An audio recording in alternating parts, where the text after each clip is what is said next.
des de sempre m'ha agradat molt dibuixar, il·lustrar i tal. Vaig començar a Belles Arts cap al 2004, crec, en el qual vaig començar a fer el bàsic, no? Dibuix, pintura, escultura, provant una mica totes les tècniques. I va ser allà on em vaig donar compte que no volia fer res de tot el que m'ensenyaven allà, no? I va ser on jo, bastant autodidàcticament, vaig començar amb il·lustració. Vaig començar a buscar i tal, i vaig acabar deixant lo de Belles Arts i ficant-me a l'Escola de la Dona, fent un curs d'il·lustració, i després, més tard, a l'Escola de la Josso. I des d'aleshores, que ha estat treballar a casa. Treballar a casa, a muerte, i buscant jo per internet, informar-me molt, i a partir d'aquí també és com han començat a sortir totes les feines. Guagua, en veritat, és una tonteria, ve del meu nom, d'Alba, i d'un amic meu, un molt amic, que em va començar a dir Gualba, Gualba, guà, guà. Dissenyador gràfic, en el moment en què jo vaig començar a fer tota una sèrie de llibretes il·lustrades, que ho feia totes a mà jo, i necessitava començar a tenir una mica la gràfica de la meva marca. Em va dir, jo te faig el logo, i dic, vale, i diu, jo el faré com jo vulgui, i m'ha fet Guagua. I sense voler-ho, se m'ha quedat el nom, o sigui que és així de simple. Hi ha Xeriel, que m'agrada molt, hi ha el Bosco, que també sempre l'he tingut com algú surrealista, abans que realment pugui existir el surrealisme, saps? I a part de referent així, no sé, també, a part de pictòricament parlant, també m'agrada molt la poesia, amb la qual també la tinc com molt present a l'hora de, quan sobretot treballo coses personals, amb els que sí que m'inspira bastant. Martí Pol, sobretot. Quan treballo a nivell de projecte personal, el que m'inspira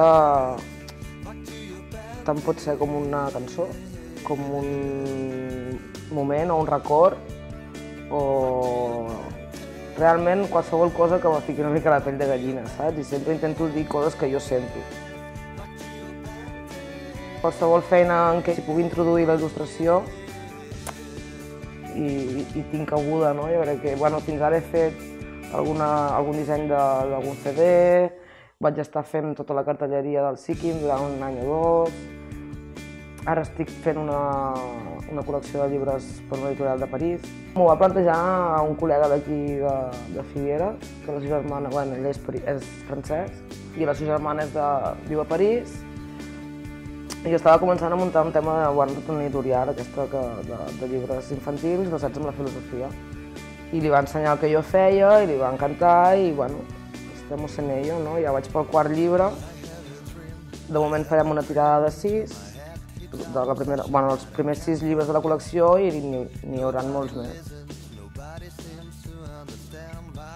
Depèn. En el meu cas, no, perquè poder fa també el fet de conèixer molta gent aquí a Figueres, però també ajuda el fet que hi ha molt poca gent o quasi ningú, per dir-ho d'alguna manera, que fa el que faig jo, no? O sigui, que la gent quan busca realment alguna cosa que s'assembla al meu estil o alguna així d'aquest estil d'il·lustració, em ve a buscar a mi, perquè no tinc com una competència gaire directa, no?, en aquest aspecte.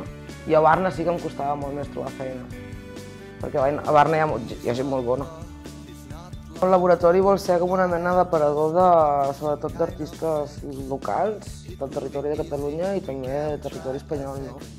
I va néixer amb l'Irene un dia fent cafès, jo li vaig proposar la idea, no? Ella també tenia moltes ganes de fer coses i ens vam tirar a la piscina així de fàcil, no?